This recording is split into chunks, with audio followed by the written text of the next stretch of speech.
Hello दोस्तों, आप सभी का ऑल अबाउट सोशियस में स्वागत है। और ये समाजशास्त्र की कॉम्पिटिटिव सीरीज है और इसमें आज हम लोग समाजशास्त्रीय विचारक एवं उनके जो कथन हैं उसके बारे में हम लोग डिस्कस कर रहे हैं। तो आप सभी को पता है कि ये मैंने स्टार्ट किया है कि हर लेक्चर में 2020 थिंकर्स पे हम लोग डिस्कस करेंगे और इसको आप लोग एक टेस्ट की तरह आप लोग ट्रीट किया करिए कि आप लोगों का एटलीस्ट कितना प्रिपरेशन है इससे क्लियर हो जाया करेगा। इसलिए प्लीज़ ये मेरा रिक्वेस्ट है कि आप लोग इसको एज ए टेस्ट की तरह देखा करिए। ओके, तो आज का पहला कथन हम लोग देखते हैं। विज्ञान विज्ञान ही है, चाहे वह भौतिक शास्त्र में हो या समाजशास्त्र में। ये आरपीएससी लेक्चरर 2014 में पूछा गया है और सिर्फ इसी में ही नहीं बल्कि विभिन्न परीक्षाओं में ये जो कोट है वो पूछा गया है। एक बहुत ही इम्पॉर्टेंट कोट पीएस लैंडिस के द्वारा कहा गया है। अगला कोट देखते हैं। निम्नलिखित में से कौन इस विचार का अनुमोदन करता है कि भारतीय जनजातियां भारतीय जातियों में परिवर्तित होती हैं जब वे भूभागीय पहचान व सामाजिक महत्ता को खो देते हैं। ये यूजीसी नेट जेआरएफ दिसंबर 2019 में पूछा गया है। एक बहुत ही इम्पॉर्टेंट कोट ये मैक्स वेबर के द्वारा कहा गया है। अगला कोट हम लोग देखते हैं। किसने कहा है कि जाति प्रथा का भारत की जनजातीय संस्कृति के साथ सावयवी संबंध है? ये यूजीसी नेट जेआरएफ दिसंबर 2019 का कोट है और ये एक महत्वपूर्ण भारतीय विचारक के द्वारा कहा गया है। ये थिंकर जीएस खुरिये हैं। अगला कोट देखते हैं। जादू पवित्र है और विज्ञान अपवित्र है। ये यूजीसी नेट जेआरएफ जून 2019 का मैंने यहाँ मेंशन किया है, लेकिन ये सिर्फ इसी वर्ष नहीं बल्कि विभिन्न परीक्षाओं में ये पूछा गया एक इम्पॉर्टेंट थिंकर का कोट है और ये बी मैलिनोस्की अर्थात ब्रोनिस्ला मैलिनोस्की के द्वारा कहा गया है। अगला कोट देखते हैं। उत्तर आधुनिक समाज अत्यधिक बहुलवादी तथा विविध है। ये यूपीजीडीसी लेक्चरर 2013 में पूछा गया था। एक बहुत ही इम्पॉर्टेंट थिंकर के द्वारा एक कोट दिया गया है, वो थिंकर एंथोनी गिडेंस हैं। अगला कोट देखते हैं।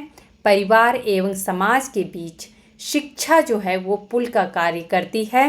ये यूजीसी नेट जेआरएफ जून 2019 का कोट है और ये सिर्फ इसी में नहीं बल्कि विभिन्न परीक्षाओं में पूछा गया एक इम्पॉर्टेंट थिंकर का कोट है और ये थिंकर टालकट पार्सन्स हैं। अगला कोट देखते हैं। संस्कृति पर्यावरण का मानव निर्मित भाग है। ये यहाँ पे मैंने सिर्फ एक एग्जाम का मेंशन किया है कि आरपीएससी लेक्चरर 2014 पूछा गया है, लेकिन ये कोट बहुत ही वेरी इंपॉर्टेंट कोट है और ये विभिन्न परीक्षाओं में पूछा गया हर्स्कोविट्ज़ का कोट है। ओके, अगला कोट देखते हैं। जलवायु संपूर्ण सभ्यता के विकास और विनाश का कारण हो सकती है। ये यूपीपीजीटी 2003 में कोट पूछा गया था और ये कोट देखने में तो थोड़ा डिफरेंट लग रहा है लेकिन एक इम्पॉर्टेंट कोट है और ये वकल एवं हटिंगटन के द्वारा कहा गया है।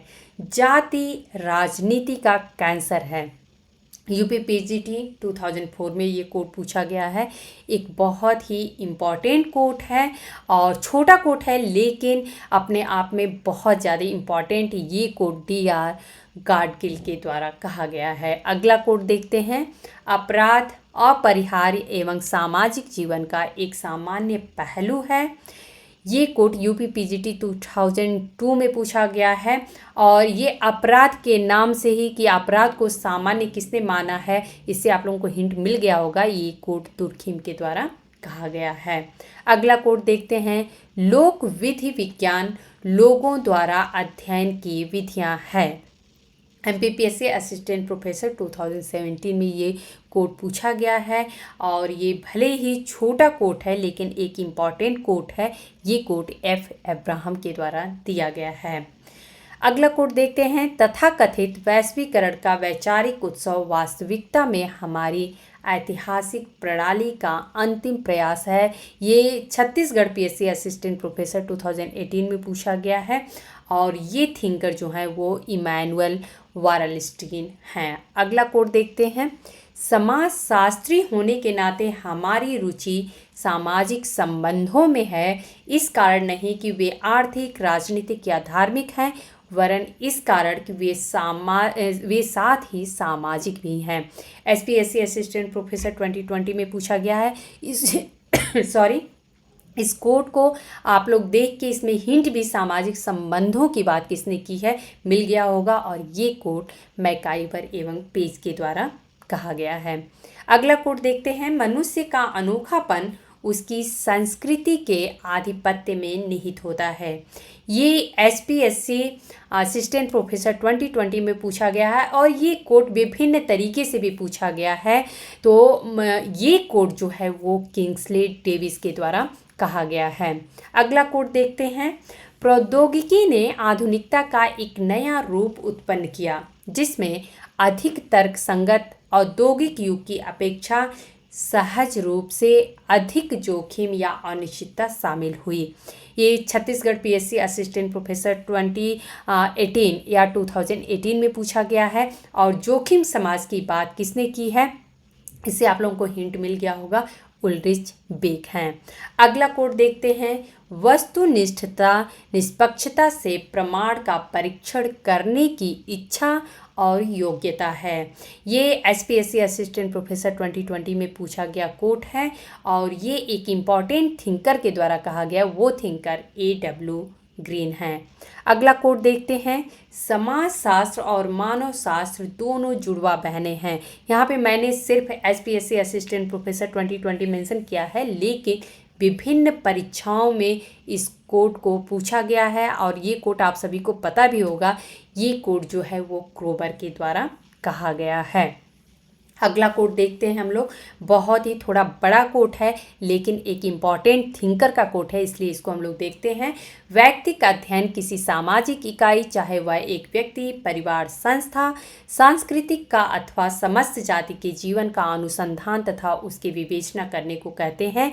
इसका उद्देश्य उन तत्वों का निश्चय करना होता है जो इकाइयों के जटिल व्यवहार अथवा समूह को व्यवहार विधि या इकाई अपने समूह के संबंधों को स्पष्ट करते हैं। यूपी असिस्टेंट प्रोफेसर 2019 में ये क्वेश्चन पूछा गया है और एक इम्पॉर्टेंट थिंकर का ये कोट है और वो थिंकर पीवी यंग हैं। अगला कोट हम लोग देखते हैं। वह राज्य और सरकार सर्वोत्तम है जो सबसे कम प्रशासन करे और जनता के जीवन में कम हस्तक्षेप करे। ये यूपी डैट 2012 का पूछा गया क्वेश्चन है और एक बहुत ही इम्पॉर्टेंट थिंकर इवान इलिच, इनकी बुक आप लोगों को पता होगा, डी स्कूलिंग सोसाइटी। अगला हम लोग कोट देखते हैं। व्यवसाय और केवल व्यवसाय ही जाति प्रथा की उत्पत्ति के लिए उत्तरदायी होता है। एमपीपीएससी असिस्टेंट प्रोफेसर 2017 में ये प्रश्न पूछा गया है और ये सिर्फ ये नहीं कह सकते हैं कि इसी एग्ज़ाम में, बल्कि विभिन्न परीक्षाओं में पूछा गया है। ये कोट नेस्फील्ड के द्वारा कहा गया है और सिर्फ इसको हम कोट के रूप में नहीं देखेंगे, बल्कि इसको विभिन्न परीक्षाओं में थिंकर दे दिए जाते हैं और जात की उत्पत्ति का जो किसने किस प्रकार का सिद्धांत दिया है, तो उसमें भी व्यावसायिक जो सिद्धांत है या व्यावसायिक थ्योरी है जाति प्रथा की उत्पत्ति का, उसके लिए भी नेस्फील्ड का नाम आता है। तो अलग अलग तरीके से पैटर्न में क्वेश्चन पूछ दिया जाता है।